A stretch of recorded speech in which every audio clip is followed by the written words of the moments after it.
While miracles may seem abstract or something fairy tale-ish, when you're sitting in front of people who have had the experience, it's another thing. Whether you believe in miracles or not, countless claims of supernatural events have been submitted to the Vatican for authentication. In his latest book, religion journalist John Thavis investigates the most compelling and controversial of these phenomena. So what is the Vatican's approach, and what does it say about apparitions, relics, and exorcisms in the modern age?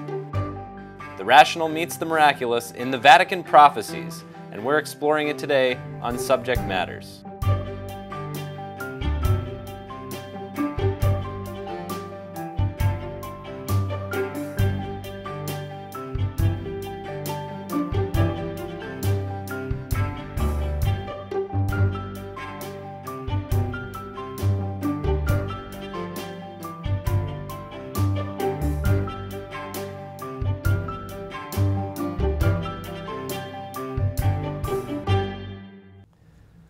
John, you deal with a number of fascinating apparitions and supernatural signs in this book, and we're going to get to those in this episode. But first I want to ask you a very basic question. Was writing this book really necessary? I mean, don't we live in an age where, you know, science has sort of explained away some of these supernatural signs? Well, you're right. I had to do an examination of conscience before writing another book. I think every author should do that anyway. In this case, though, I thought, yeah, we really need to shine a light on this, because after covering the Vatican for 30 years, day in, day out, I realized that these are the things that very few people at the Vatican want to talk about. How they judge things like apparitions, or the miraculous power of relics, or even demonic possession. They would rather avoid a lot of those questions. You know, how they proceed when they're talking about, is something really a miracle or not? And they routinely proceed on these things. Hundreds of potential miracles are evaluated every year by the Vatican. And yet, it's done behind closed doors, and the process is not uniform and not well known. So I thought to myself, look, if I write another book about the Vatican, I want it to be about the supernatural.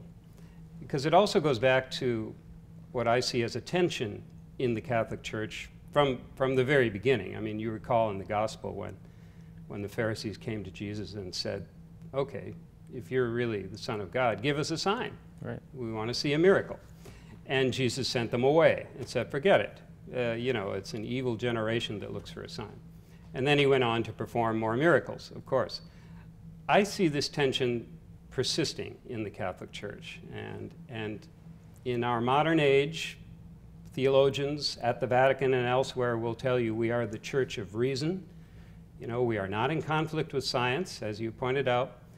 And yet, at the same time, there are a lot of Catholics out there who want to experience something more tangible. They want to see evidence that God actually works in this world. And so it's an interesting tension that has continued throughout 2,000 years. And you point out in the book, actually, that we're experiencing a kind of resurgence of interest in a lot of these supernatural elements, which is fascinating in our day and age. Well, I think that, you know, after the Second Vatican Council, for example, relics tended to go away, to really kind of disappear from churches or be forgotten.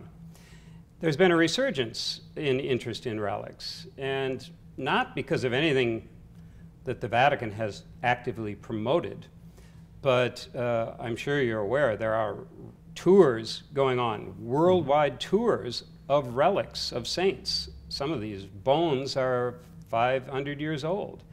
We had the relics of Saint Therese of Lisieux of France, for example, that has been to every continent and in outer space aboard the space shuttle.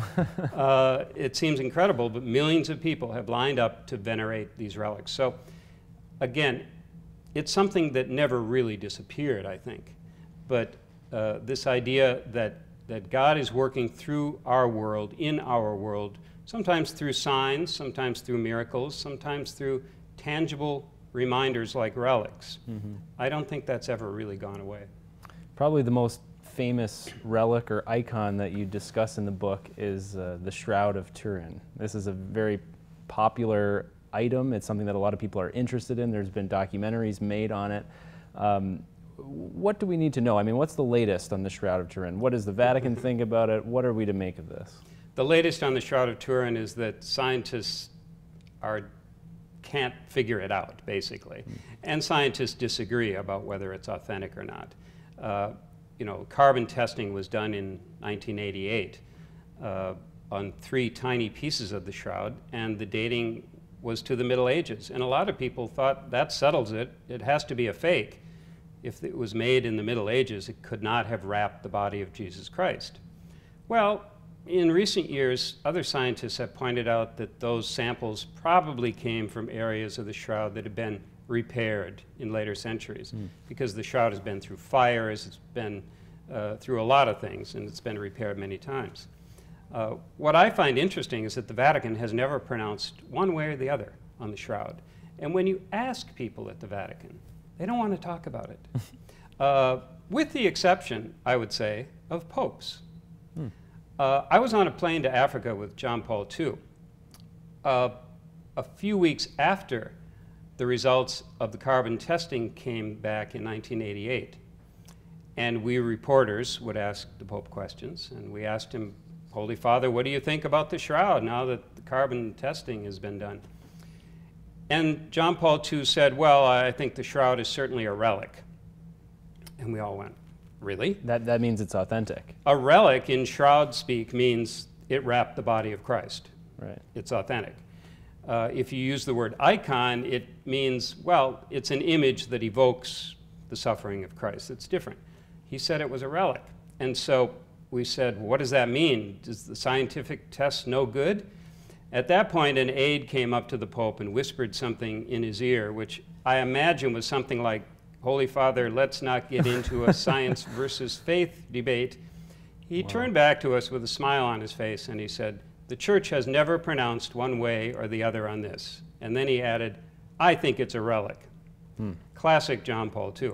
He was expressing himself as a believer, not necessarily as, you know, someone giving the full weight of the Church's authority about the shroud. And what did Benedict say about this shroud? He spoke about it as an icon, which is a step removed, you know. But he was still a great promoter of it as far as a devotional... Benedict actually, you know, was incredible. He gave a little talk. He went to Turin, he saw the shroud, he gave a little talk that was absolute poetry about how the suffering of this man is right here in front of us.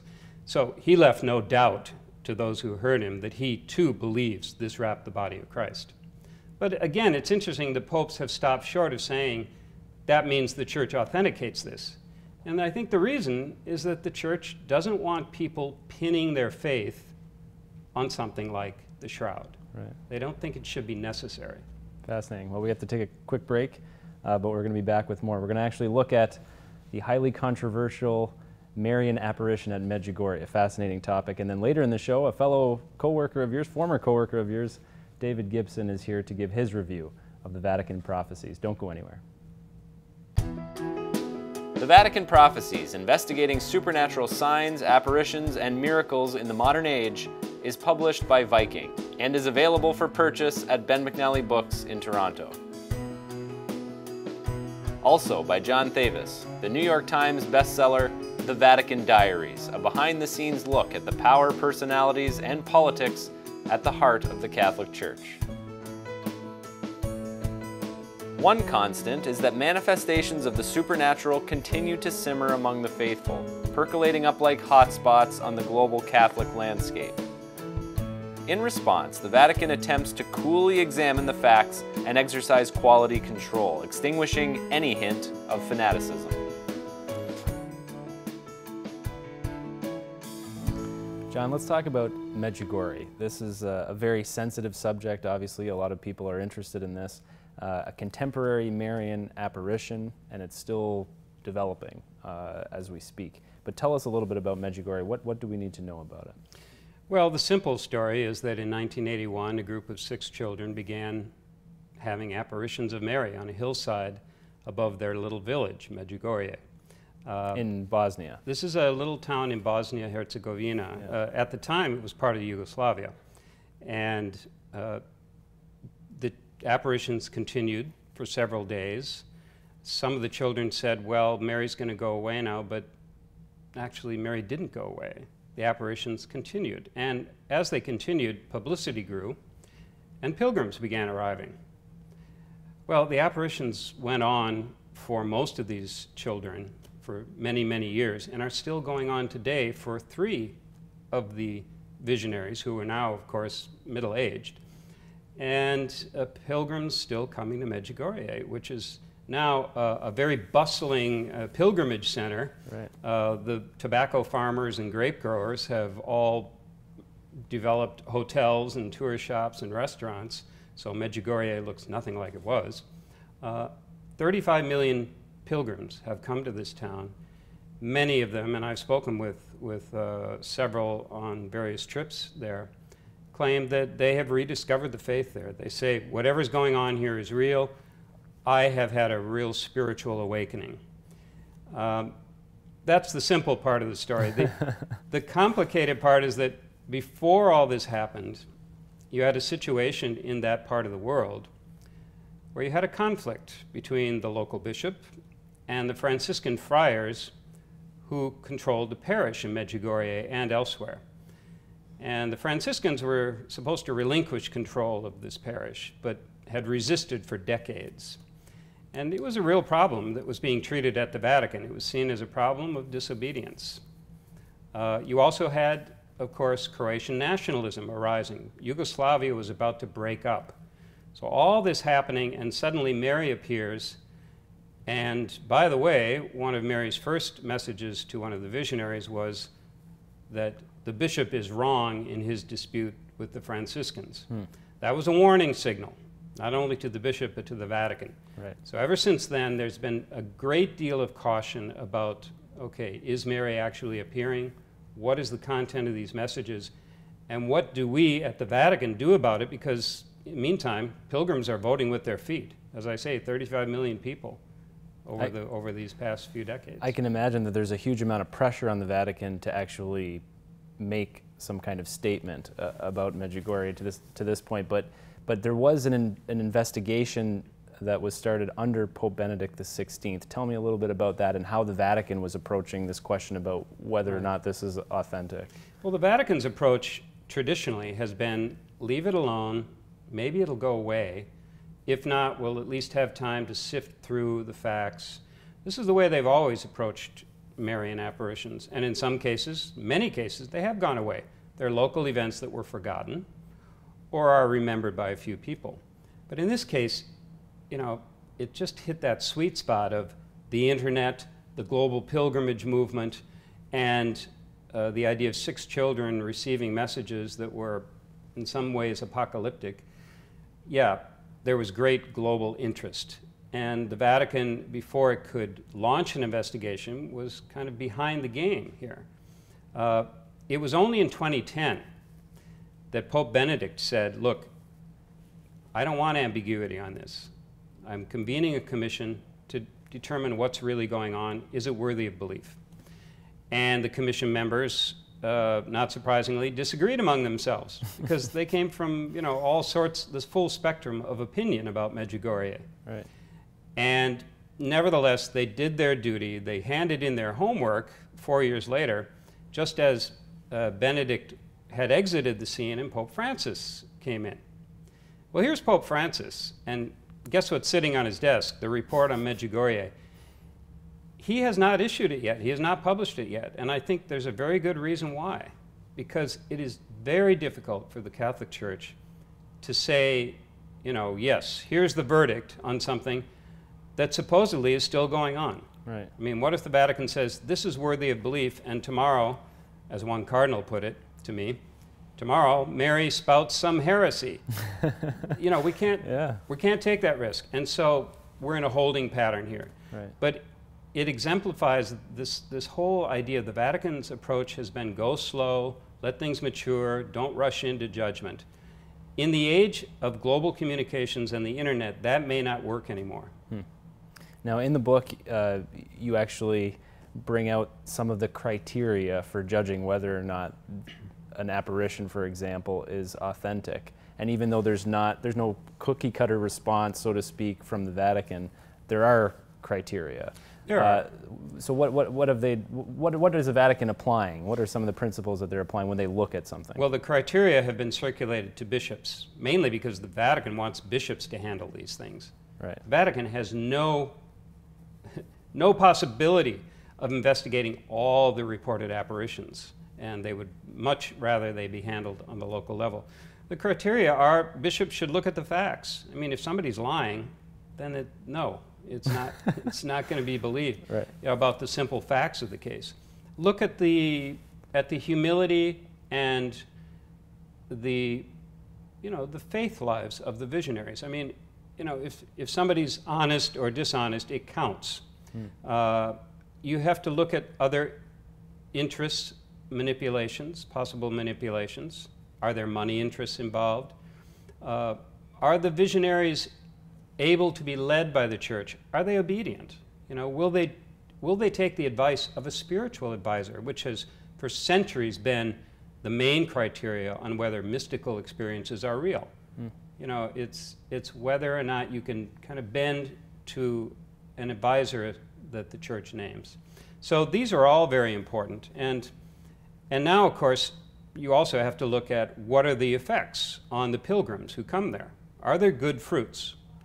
That's kind of hard to judge, but in the case of Medjugorje, there have been a lot of people who have testified that this has changed them for the better, and that's hard to ignore. The Vatican does not want to do anything that will leave these people feeling, boy, I had a great religious experience and the Vatican just negated it. Right. We have a review now from someone you know well. David Gibson is here to tell us about what he thinks about your book. Let's take a look. The Vatican Prophecies. That is the name of this book. Its author, John Thavis, long served as the head of the Catholic News Service Bureau in Rome. The book's subtitle, however, better explains its direction: Investigating Supernatural Signs, Apparitions, and Miracles in the Modern Age. An underlying issue for the book naturally involves the continuing possibility of divine action in human lives. Thavis addresses a question that he says Catholic thinkers and officials are trying to answer with urgency. In the 21st century, can the miraculous and the reasonable perfectly coexist? The Vatican has no department of the supernatural.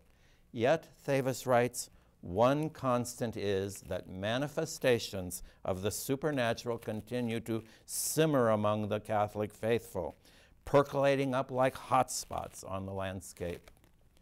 The reports of these manifestations are what make this book so difficult to put down.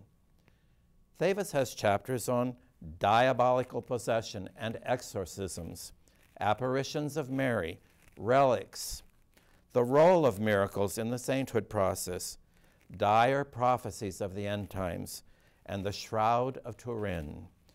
One scientist, a physicist, who studied the famed shroud in Colorado, which many believe was Jesus' burial cloth, stood out for me. His astonishing conclusion was that the image on the shroud was formed in the very process of Jesus' resurrection, appearing when the cloth collapsed into and through a radiating body that suddenly became transparent to its surroundings. It is notable that Thavis, at a time of great polarization, when commentators then tend to be so ready to render judgment on any complex matter they report, allows all interested parties, true believers, skeptics, and diligent Vatican investigators to have their say. Still, I wonder if any manifestation of the supernatural mentioned by the book stands out in the author's mind as particularly compelling or, for that matter, troubling. I'd like to ask, too, how the author views the new role of social media in propagating new claims of divine messages and prophecies. Thavis drew upon his extensive network of news sources inside and outside the Vatican in the writing of this book. I am amazed at how much information he collected and how many interviews he conducted far and wide. He clearly demonstrates here that a good book requires very hard work. Okay, John, a couple good questions there. First of all, does anything that you covered in the book stand out to you as particularly compelling or troubling? Compelling, yes. I went to Wichita, Kansas, and I interviewed 3 young people who were convinced they are alive today because of miracles attributed to the intercession of a local holy man. He happened to be an army chaplain in the Korean War who died way back in the 1950s. One was a pole vaulter who landed on his head. Another was a soccer player in middle school who scored a goal and began spitting up blood, the start of a terrible autoimmune disease that ravaged her body. Another was a marathon runner who dropped dead at the finish line. Well, he wasn't quite dead, but everybody said he was. All 3, in fact, their parents were told, your child will die. There's no way.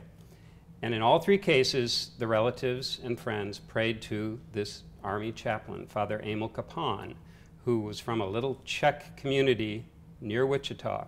And in all 3 cases, they came back, they recovered. The soccer player is playing soccer today. The marathon runner runs marathons today.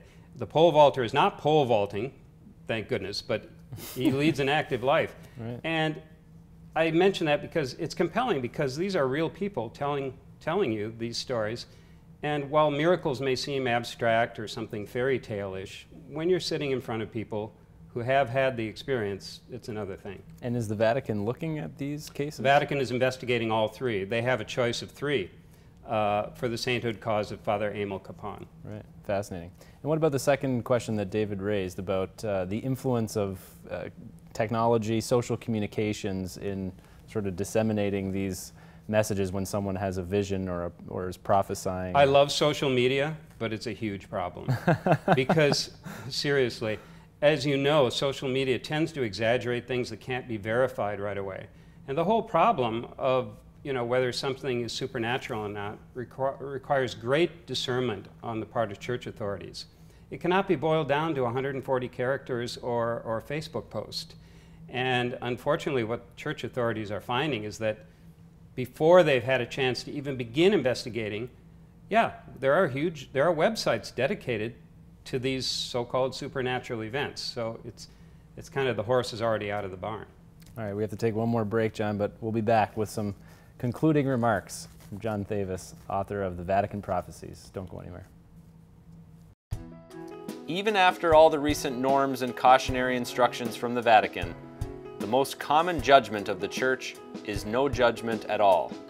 Rather than officially pronounce on every supernatural claim, authorities often maintain a prudent silence and try to avoid the publicity that a positive or negative decree would inevitably generate.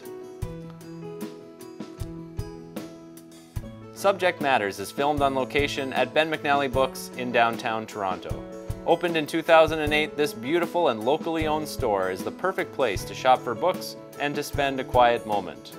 Learn more about Ben McNally on our website, saltandlighttv.org/subjectmatters.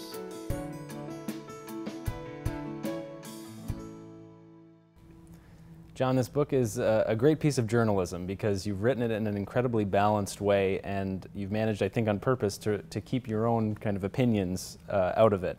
But I'm so interested, has doing this research affected the way you understand the supernatural? I would say yes. I came into this book really with the kind of standard idea of a miracle is something that contravenes the laws of science. Miracles and supernatural signs and wonders are much more than that. And in researching and talking with people, including theologians, I got a much better understanding that really it's not just a miraculous cure or somebody who walks who was lame.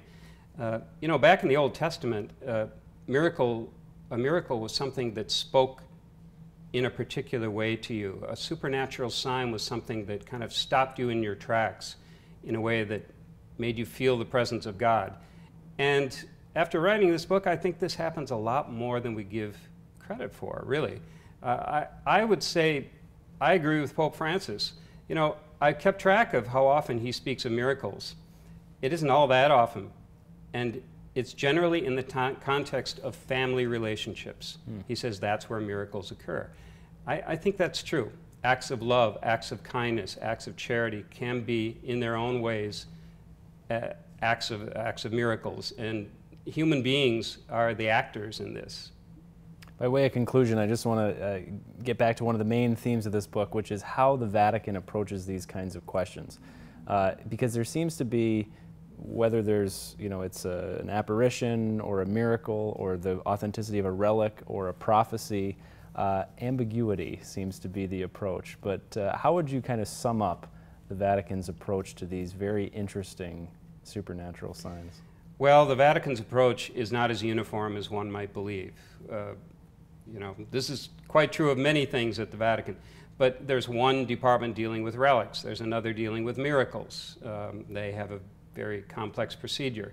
There's another, the doctrinal congregation deals with apparitions, but they would rather not. There's a whole other group that deals with exorcism in a way that often makes exorcists feel like they're not loved by the Vatican. So it's kind of all over the board. And this is something that can drive people crazy, or if you're me, I actually appreciate this. There are many different views inside the Vatican on the miraculous and the supernatural. And, it's a place that accommodates these views. So that's why you won't find, rules from A to Z on how to handle all these things, which is why it's such a fascinating topic, really. It certainly is. I remember G.K. Chesterton saying, the strange thing about miracles is that they happen. Very true. That. Thanks very much, John. The book is The Vatican Prophecies, Investigating Supernatural Signs, Apparitions, and Miracles in the Modern Age. You can get it right here at Ben McNally Books in downtown Toronto. You can also get it online. Just visit John's website at johnthavis.com. He also has some wonderful commentary on current Vatican events. I want to thank our guest reviewer today, David Gibson. And remember, if you want to see my video review of the Vatican Prophecies, head over to our website, saltandlighttv.org/subject matters. Thanks for joining us today. We'll see you again next time. Our Salt and Light team works hard to feature authors and books that are meaningful to you, our viewers. Your financial contribution to Salt and Light Television ensures such quality Catholic programming. Please consider supporting our original series, Subject Matters, by making a donation today. Remember, our hope begins with you.